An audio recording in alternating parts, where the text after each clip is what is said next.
ये सखी घसवाहिन से फसल बा हमर बहुआ के पापा ये सखी घसवाहिन से फसल बा अरे घूमे ले रतवाही हो अरे घूमे ले रतवाही बरहु जात के हौसल बा हमर बहुआ के पापा ये सखी घसवाहिन से फसल बा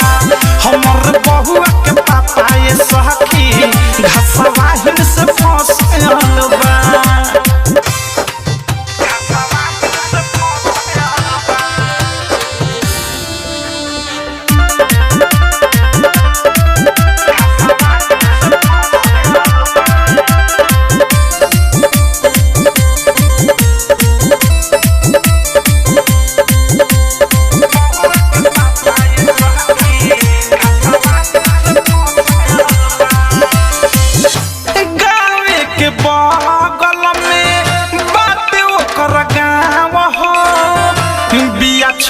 धरनी बाबा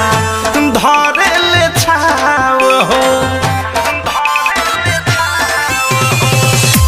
गावे के बगल में बाटे ओकर गाँव हो बिया छव धरनी बाबा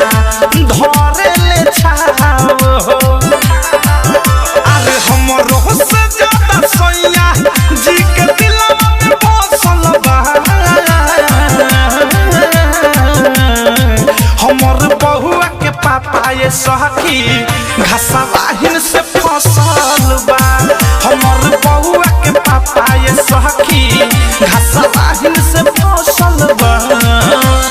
डीजे विकास लीगा सीतामढ़ी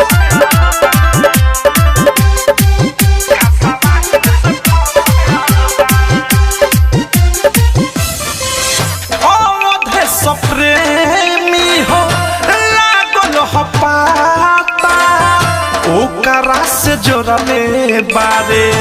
हौला नाता राइटर थारू सुबोध लागल हपाता ओकरा से जोड़ले बारे हौला नाता अरे ओकरा बिन ना रही सचिन अनुरगो के घोसल बा हमर बहुआ के पापा ये सखी घसवाहिन से फसल बा हमर बहुआ के पापा ये सखी घसवाहिन से फसल बा अरे घूमे ले रतवाही हो अरे घूमे ले रतवाही बरहु जात के हौसल बा हमर बहुआ के पापा ये सखी घसवाहिन से फसल बा हमर बहुआ के पापा ये सखी घसवाहिन से फसल बा RCM रिकॉर्डिंग स्टूडियो दिल्ली।